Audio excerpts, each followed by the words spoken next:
Tata Motors has been attempting to climb back up that ladder where it once was perched on top of, and that began roughly about 6 months ago when they first introduced the Zest, a compact entry-level sedan. Now they followed it up with the Bolt based on the same platform, which is what we're driving here in Udaipur. So let's see if this hatchback has what it takes to heat up this segment.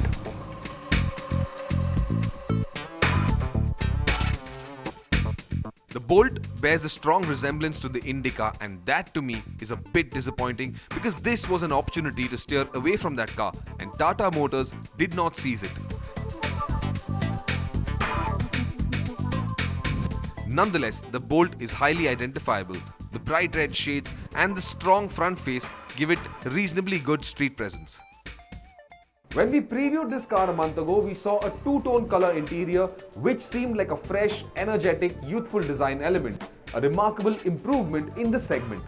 But that interior trim is no longer on the agenda. Tata Motors will stick to the standard black interior, which is a safe and good-looking approach, but dull if you ask me. Tata Motors, I think, should have been a bit more adventurous here in the Bolt, especially if they want to target a younger audience looking for a hot hatch.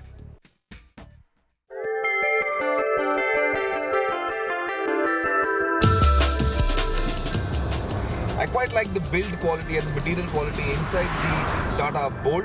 It's similar to what the Tata Zest had to offer, but it's still not 100% there. It's about 90 to 95% there, which is acceptable. But I do think Tata Motors needs to pay a little more attention. If you take a magnifying glass to this interior, there are a few flaws you will find. There are a few panel gaps, not large in terms of the gap itself, but yes, you can find some inconsistencies, and of course there are a few material flaws which you will find if you look very, very closely. But nonetheless, build quality on the whole is tremendously improved from what they used to be like in the past.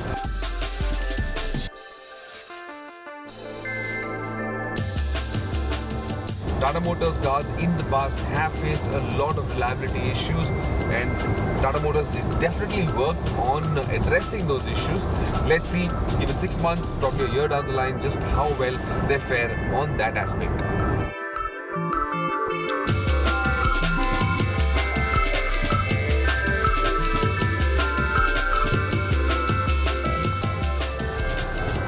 The Tata Bolt will be available in several trim levels, but more importantly, it will have two engine options, a petrol and a diesel.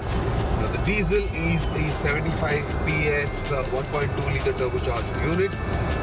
Unfortunately, that is not under consideration today. We have just the petrol with us to drive, and this is the 1.2 litre Revitron petrol, which we first saw at Auto Expo, and then of course it's been offered in the Tata Zest as well.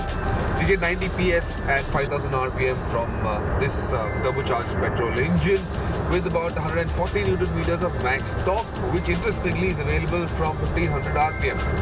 Now, in the Zest, I did hear some comments coming about how there was some amount of turbo lag, but I've been driving the Zest and I didn't effectively see that problem there.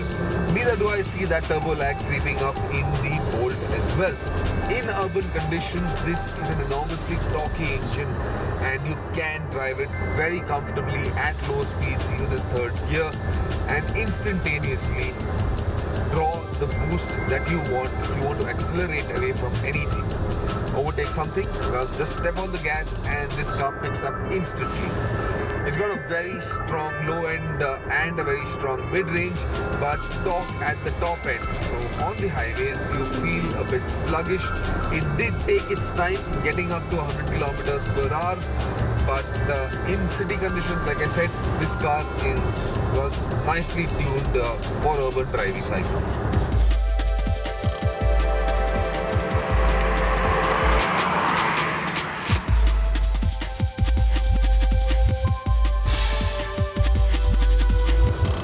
One big aspect that Tata Motors engineers have been working on effortlessly has been balancing out the ride and handling portion, and I must say the ride quality on the Bolt is superb. definitely right up there where it should be, probably amongst the best in ride quality in the hatchback segment, or even for that matter the premium sedan segment. Ride quality definitely is remarkable, but the handling, well, I still don't think the steering to the tires, to the whole way this body behaves is well, it's definitely not the best, but neither is it a middle order car in that sense. There is a tremendous amount of body roll that I get from this car. The steering, even though it's got electronic power resistance, it's still not light enough and doesn't feel too precise as well. There is a fair amount of vagueness in the steering. This car feels extremely stable.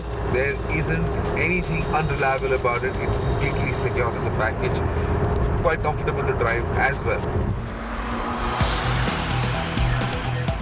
Now, since I did mention the ride quality is exemplary, it is so good that I've begun to notice some other faults, and one of these I think is with the seats.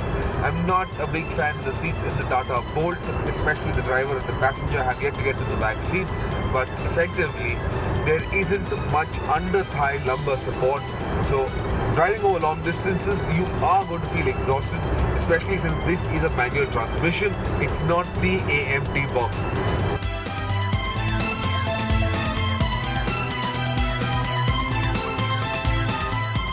What Tata Motors of course is offering is a new infotainment system which allows you Bluetooth connectivity, and this time around in the Bolt they've added satellite navigation, so you simply have to hook it up to a cell phone.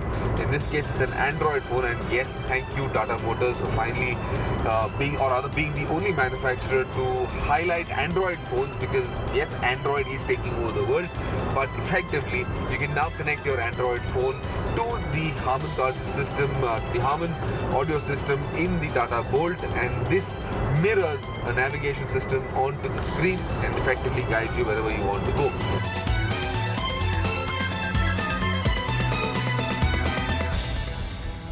Tata Motors has come a long way from the cars that it used to manufacture in the past, and in that respect the Bolt is a remarkable step up the ladder. It is a competent car, it's a nicely packaged car, and I think it has a lot of potential for the future. And come January 2015, when the Bolt is supposed to be launched, if they can get the pricing right, Tata Motors and consumers looking to invest in the Bolt are onto a winning streak.